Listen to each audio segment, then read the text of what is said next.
Howdy there, guys. Um, don't really have any videos on my channel, but I've been seeing a lot of these Rapture videos for September 23rd. If it's past September 23rd and you're here, well, congratulations. You're wrong. Again. Let me give you some insight as to what the actual interpretation of the Rapture is. Um, this is a spiritual awakening. It's a metaphor. Um, Jesus is not going to come down in white clouds. All right, he said God works through you. So sitting there burying your head in the sand and letting evil run amok and saying God's going to save me one day. Well, you're the reason why things are going evil. You didn't sound the trumpet and alert your fellow citizens of the evil around, and if you did, you didn't act on it. Um, that's the problem. Um, See, I don't think that some sky daddy is going to come down and clean the bed that we crapped in or wipe our butts. He, from history's standpoint, gives us the tools to be able to do it, which is again why I go back to Jesus says, uh, God works through you. So, if we're all still here,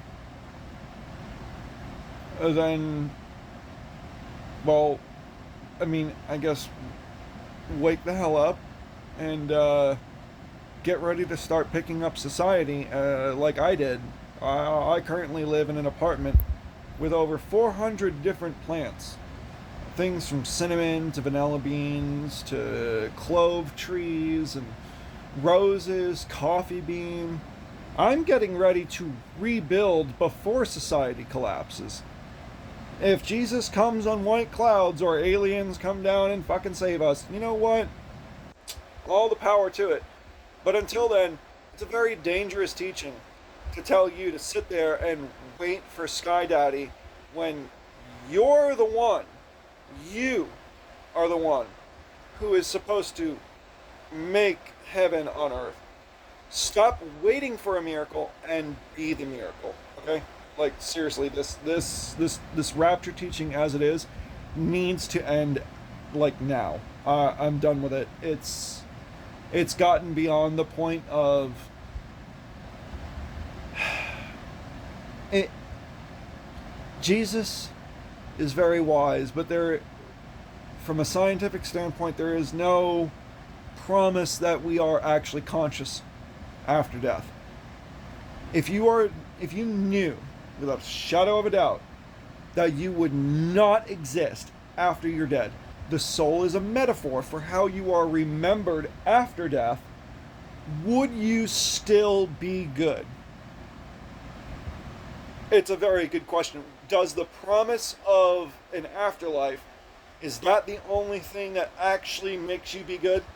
Because that kind of goes into shopping cart theory, and that's if there was no punishment for being bad, you would just do as you wanted to because there was no punishment for it. Yeah, it's kind of in a sense the opposite.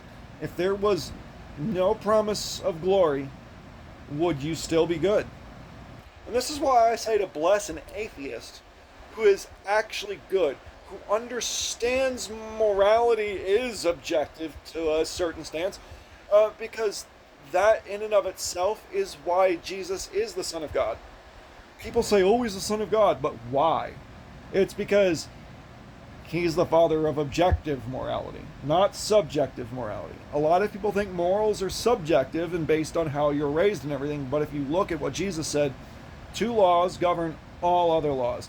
Treat your neighbor as yourself and love God with all your heart. And if you look at the scripture, Jesus says God is in us, around us, and all about us. God is basically everything. God is the blanket, God is the plant, God is everything. God is the cells in our God makes up the physics of the reality we know.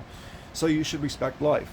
So if you filter everything through those 2 questions, would I accept this done to me? Does this value and respect life? You can understand the moralities of any action. Releasing a virus to make a profit, that's not very good. Releasing a genetically altered species to fill a niche of eradicated species that we personally made go extinct, you know, sounds a little bit better. It's not the tool that's the problem. It's who's implementing it and using it. Science, again, is like a gun. You Christians advocate for the Second Amendment. Science is the Second Amendment for the mind. Okay, you want to create a genetically altered species of mosquito that has similar salivary gland aspects as a leech or something, where its saliva actually sterilizes a lot of bacteria and viruses so that they can't even spread them. Like, whenever they drink your blood, like, the saliva is sterile. That's why a lot of leeches can be used in a medical setting, is because some of them actually have a sterilizing saliva. So if we could get that into mosquitoes and then release them, we're not only making the world better and enacting God's will like God said we should, because God works through you, but we're doing it in a way that also preserves the life of the creature in question. So, just a lot for you all to think about.